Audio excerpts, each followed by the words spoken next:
你觉得自己快乐吗？如果不快乐，你觉得要怎样才能快乐？是再有钱一点点，再有成就一点点，还是更受欢迎一点呢？今天就让我们一起来聊聊怎么得到快乐吧。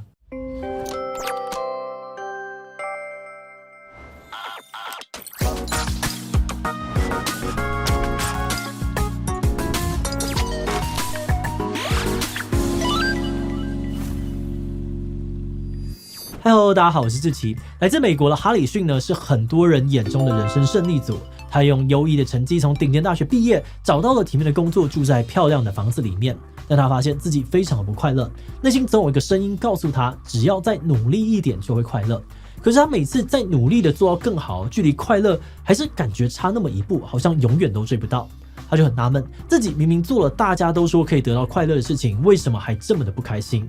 后来经过多年的研究跟亲身实践，他发现人们之所以不快乐，并不是不够努力，而是根本搞错方向。今天就让我们透过他的书《为何成功了还是不快乐》，一起来聊聊人为什么不快乐，我们追求快乐方法有什么问题，到底要怎么做才能快乐呢？不过在开始今天的讨论之前，先让我们进入到工商服务时间。你有做网站的需求吗？得过多项国际大奖的简讯设计是你最好的选择。无论是企业官网、互动答题、一页式的网页，或者是大型活动网站，我们都擅长透过资讯设计为你梳理出重要的资讯，再呈现给受众。除此之外，我们在网站制作上面也都符合 Google 的 SEO 规范，并且有直觉好用的后台，让你能够轻松管理内容，持续累积曝光流量。现在就联系我们，让我们根据你的预算跟目标，为你量身打造一个最适合的网站。也欢迎点击资讯栏看我们更多的作品哦。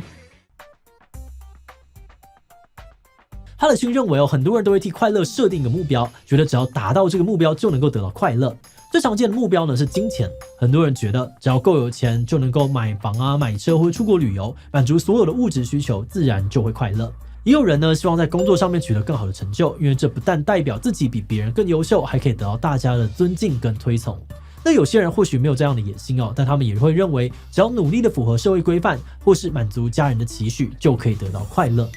然后一步步的努力读书、认真工作、结婚生子，同时呢也试着让自己更受欢迎，表现得更加的完美。作者说，像这样子设定目标的做法，会让我们理所当然的认为自己现在不快乐，就是因为还没有达到目标的关系。那只要再努力一点点，我们就会快乐。但他认为这些方法可能就是我们不快乐的原因。作者认为设定目标可能会带来两个问题，一个是否定自己的价值，另外一个是会跟他人变成竞争关系。首先是否定自我价值的部分，当我们设定了一个目标，觉得自己必须怎样才会快乐的时候，等于是在说现阶段你就是一个不够好的人，必须要努力达到这些目标才会变得有价值，而且成就越高就越有价值。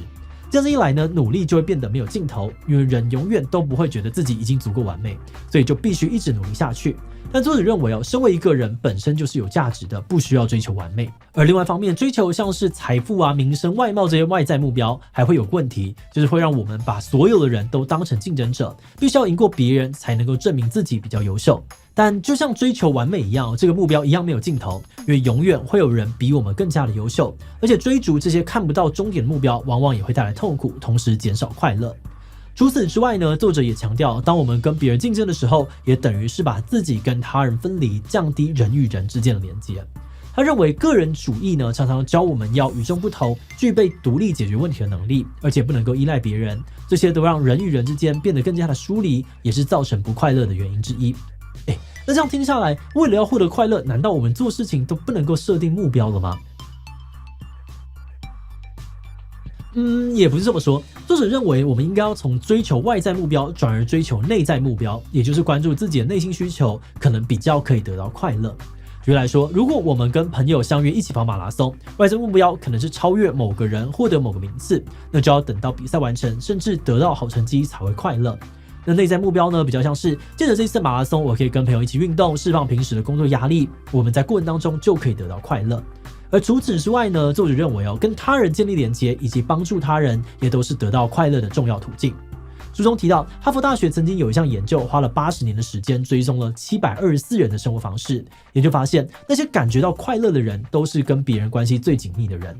同时也有科学的证据显示，当我们在帮助别人的时候，大脑会释放像是催产素这类的荷尔蒙，让我们感觉到快乐，并且降低压力，而长期下来呢，也能够提升自我的价值感跟自信。而且作者强调，助人就像是睡眠、饮食一样，是人类天生的欲望。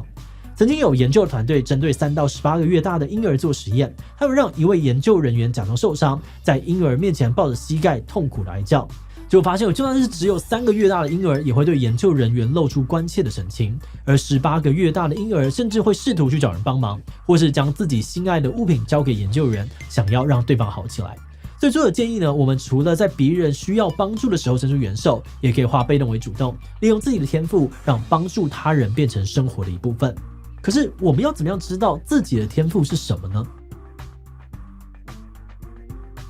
作者认为我们每个人都有3种天赋，分别是人性、才能跟智慧。寻找人性的方法是问自己，你是一个怎样的人？像是你可能很容易同理别人，很理性或者很有勇气等等。而才能呢，是你擅长而且喜欢做的事情。作者说，我们有的时候因为太习惯自己，反而不容易看到自己擅长做什么事。这个时候可以问问身边的人，觉得自己有什么样的优点或能力。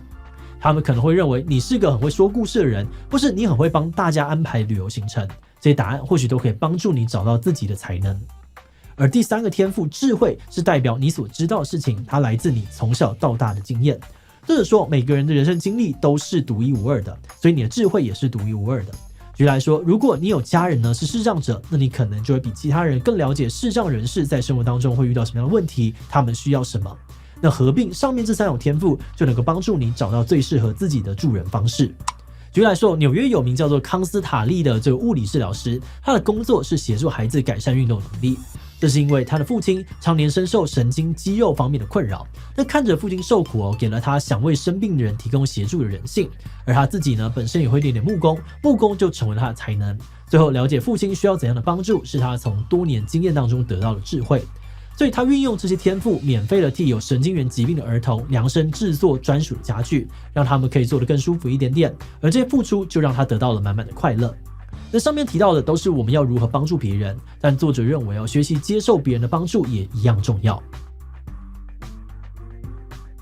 作者提到呢，接受别人的帮助不但有助于解决我们眼前的问题，同时也是在接纳自己的不完美。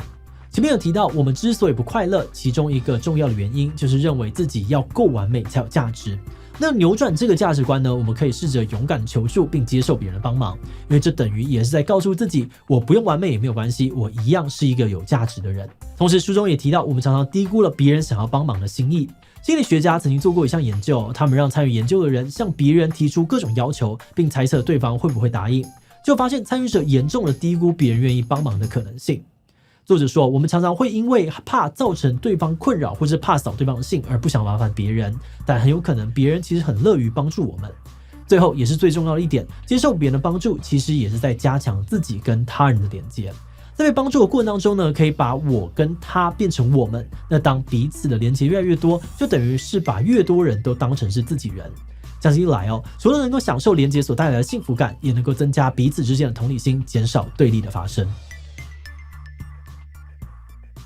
这本书的作者呢，提出了接受帮助也很重要的论点，给了我们一些启发。我们在日常生活当中呢，遇到困难，有的时候确实会有自己要努力克服，或是尽量不要麻烦别人的心态。因为我们多少会觉得只有小孩子或是不够成熟的人才会需要帮助，那作为成熟的大人就应该要能够从容的解决生活上面的各种挑战。但我们看了这本书之后才发现，会有这样的想法，某种程度上面其实也是在拒绝承认自己的不成熟以及不完美，甚至会觉得自己求助了好像就低人一等，非常的失败。但作者的论点呢，让我们反思，或许适时的求助、接受帮助，也可能是提供别人一个帮助我们从中获得快乐的机会，其实是一种彼此互惠的行为。那透过这样的转念呢，我好像可以比较坦然的去接受自己的不完美，甚至更进一步的去肯定这个不完美，感谢它所带来的人际互动跟连接。